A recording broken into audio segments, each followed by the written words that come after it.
My name is Jeff Widener, and I have grown up in this congregation, and I don't know exactly how long, but it was in my early teens when I accepted Jesus as my Savior and Lord. My name's Jonia Widener, and I've been a believer since I was 15. During our marriage counseling in 1973, we were being counseled by Kent Allen, the minister here at Pinedale at the time, and he challenged us during that to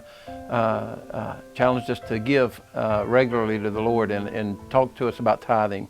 And we had given before, but we had never really, as a couple, tithed, and it was something that I feel like has changed or just kept us solidified in the Lord because we've seen Him work. And it wasn't something that we were against, of course, but it wasn't something I think that we had actually thought about on a regular basis. You give what you can when you got it, and that's something that he stressed to us, that you can live on what you have left over. I was serving in the Air Force when we got married, and so of course the Armed Forces has never been atop the pay list or anything like that, but it was a livable income. Jonia came down and she to Sumter, South Carolina, where I was stationed at the time, and we set up home in a trailer and rented it for $110 a month. That was after she turned down the one that was $90 a month. And this one looked like paradise compared to the other one.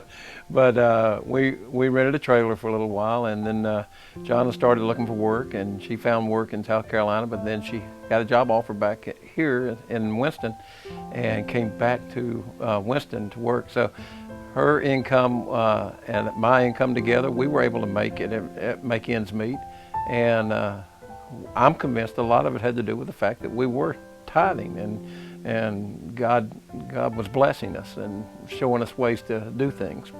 Jeff and I were really interested in building a house, and it was something that we had been cautioned not to do because it was such a stress on your marriage, or it could be a stress on your marriage. But we were up for the challenge, and we were excited about it, and we were talking about it, and we were going through with making the plans because it looked like a good time in our life that we could actually make the money to actually pay for a house. And so we had started saving. We had bought a lot, and we're making payments on that, and we're thinking that we could get it paid off quickly and start building a house. And so we were looking forward to that. We started the need for some classroom space, and also they wanted to do a family life center. And our theme was you couldn't outgive God. And one of the little things we had was a little necklace that the ladies would wear, and it was two shovels, a larger shovel and a smaller shovel. And the smaller shovel was what you could do, and the bigger shovel was what God can do with what you do. It was based on sacrificial giving where you are giving up something to do that. And it was a challenge to sacrifice anything. When you give up something, we figured, well, what we can do, we got together and decided we could possibly give up the building of our new home and head in that direction, and then still be able to. We just went with the double tithe. I mean, that's not what everybody did. Some probably did more, some less, but I did feel like it was sacrificially done from everyone. The theme was not equal giving; it was equal sacrificing. So that would mean something different to everybody who participated.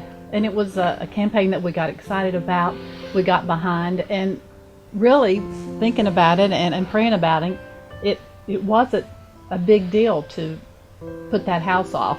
That was something that we knew that we could do in the future. We still had a plot of land that we owned, and so it was something we were excited about and we wanted to do. Well, I don't think there's any question that it did come to light, the two shovel thing. It's something I remember today. And you can give, and you can think, boy, I'm really doing something, but God's the one doing everything during that time. And well, we saw God working in our lives in awesome ways. Our children growing up in the church, and it was a great time in our lives. Looking back on it, because we grew as Christians, because just about everything we did, we were trusting God. About halfway through the program, the giving program, we started noticing that the economy started getting better. When we first got our plans or were looking at things, plans to build and money to borrow and stuff, the interest rate was sky high. It was over 17% at times, and we were wondering, well, maybe God knew best. Maybe this program came at a great time, and it was probably better that we didn't build when we first started out. But a little more than halfway through the program, we noticed something sort of magical almost, is the way it seemed, because the interest rates started coming down. And they started coming down, and they started coming down, and finally we locked in at a rate and we got to build our house a year and a half after we were into the program. And that was such a blessing to us, because that was something that we had put on hold. We weren't going to even look at until the campaign was over, because we wanted to make sure that we didn't shortchange God. And in the end, God gave it back to us even before we realized we could do it. You could repeat this all day, but you can't outgive God. You can say, well, I sacrificed this much, but God's going to bless you doubly.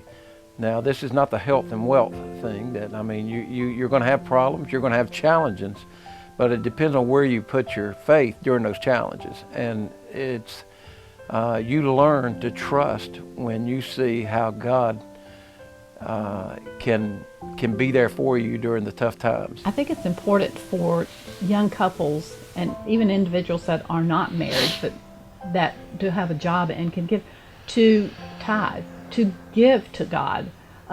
First of all, it's a discipline that you need in your life, and you need to trust God. And that was one of the ways that we learned by giving to God. You know, a lot of people think, well, there's no way that I can give that money to the church and live on everything else. You'd be amazed at what you can do. I hope that young people can see that the blessings that can come from trusting God, not only with your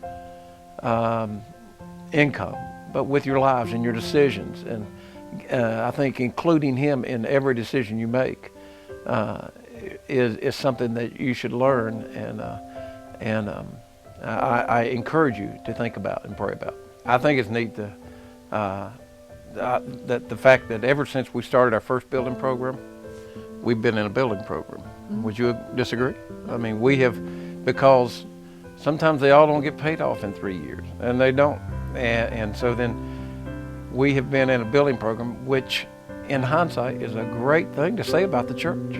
We've always been trusting God, and it gives all of us an opportunity to say, God, I'm going to trust you.